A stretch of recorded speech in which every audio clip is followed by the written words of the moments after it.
I am a domestic worker and this is my story, but it's not just my story, it's our story. By sharing my experience with you, I hope you, helpers from many different countries, better understand your rights while you work here in Hong Kong. At each stage of the journey, I will show you that you have options and can make your own choices.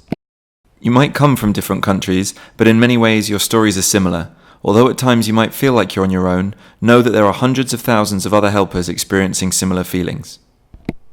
I began my journey through a sponsor in my local village, a neighbour who knew someone at an agency working in Hong Kong themselves.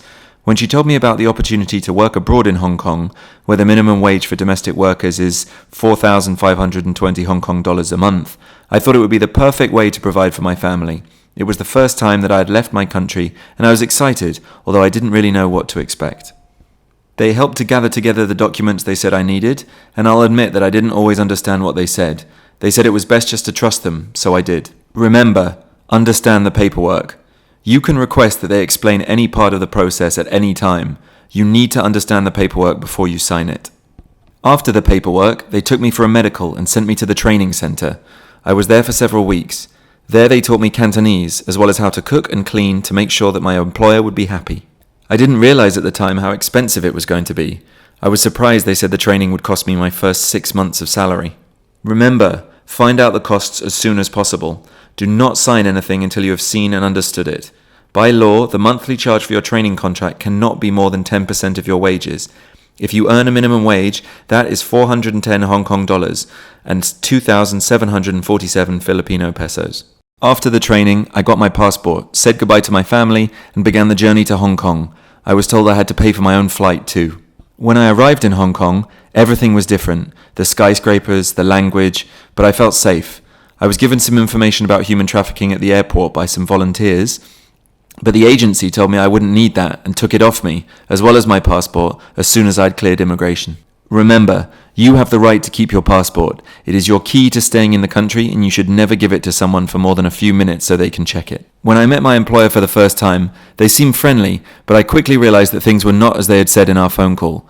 I didn't have my own room and was expected to share with the children that I was employed to look after. I also didn't get my own food, just the leftovers, and often my employer invites her family, especially her elderly parents and siblings, over, so I end up cooking and cleaning after many people, which is not what we had agreed in the contract. But by this point, it's too late. I've signed the papers, paid for the flight, and taken the job, so I feel like there isn't anything that I can do. Remember, you are entitled to have some privacy. It should be described in the contract, and you should be given 3 meals a day or a food allowance to purchase your own. If that isn't the case, document your treatment through photos and daily logs, recording where you were required to spend your time on a daily basis, and when you spend your off time, as well as any conversations you have with your employer, who you're looking after, and what food they're giving you. This will build up a pattern over time. Because I don't have my own room and share a room with the children, I'm often the one who has to comfort them in the night, not their mother. It's strange as a mother myself to be spending more time with someone else's children than my own. But it also means that I have very little time to myself, to call my own family back home, or to rest. It's the same on a Sunday, which is supposed to be my day off. Often my employer will ask me to make breakfast or dinner, so I can only go out in the middle of the day. Remember, you are required by law to only work 6 days a week. Any more and you are entitled to overtime pay. You're also legally required to have 1 full day off, 24 consecutive hours per week, as well as any statutory holidays and paid annual leave, which starts at 7 days per year and increases the longer you work for the same employer to a maximum of 14 days per year. During this time off, you should not do any other work and use this time to rest. My employer was usually good and treated me well, but there were times when she lost her temper and shouted at me, and even a few occasions when she hurt me. But she always apologized and said it would not happen again. Because I still have 6 months in my contract, I don't want to cause any problems by reporting her. If I did report her, things would be too complicated.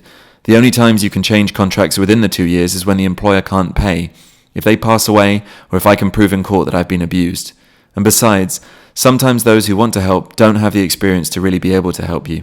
I never went to the consulate. I prefer to try to solve my problems on my own. No worker deserves physical or verbal abuse from their employer. You are entitled to the right to feel safe and free from harm while working in Hong Kong. Any incidents when that is not the case should be recorded. Take pictures of any physical suffering you've had to endure, write down exactly what happened, or record a voice message to yourself as soon as something happens. It is crucial to provide evidence in order to substantiate any claims you make. I just need to get through the next 6 months and then I can change employer without having a problem on my record. If I complain, a future employer or agency will think that I'm a troublemaker and not give me any more work. I don't want others to ruin my reputation for hard work that I've built up over all these years. Besides, even with these problems, the situation is still better than in other places I've worked. Remember, abusive employers will exploit future workers. You think that you might only have to tolerate these conditions until the end of your contract, but if you don't report or record your employer's illegal behavior, then it is very likely they will continue to abuse future helpers that they employ. Often, abusive employers have a pattern of behaving like this and of terminating their helpers and need to be blacklisted so they cannot harm others in the same way. I've seen the news stories about Erwiana and other helpers who were badly beaten by their employers, or like baby Jane, fired when they got sick, but my situation isn't nearly so serious, so I shouldn't cause such a fuss. I don't want to make things worse by complaining to my employer or going behind their back to an NGO or the consulate or the police. Remember, stand up for yourself. You have the right to question your employer if you feel you are being mistreated.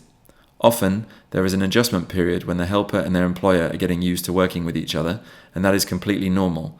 You should feel confident that you can tell your employer when you feel that something is not right and request that they change it. I don't have a key to the house to be able to leave when I want, and even though I have a phone, I'm not allowed to use it when my boss lady is in the house, so I have to wait until she goes out. Usually when I finish work, it's too late to speak to my family back home, which is hard. Remember, freedom of movement. You have the right to freedom of movement, as well as the freedom to speak to your family or practice your religion, so long as it does not interfere with your job. You should raise the issue with your employer and record what their reaction is. In the event of a serious problem, find somewhere safe but try not to leave your employer's building. Police officers might think that you intend to flee and live illegally in Hong Kong.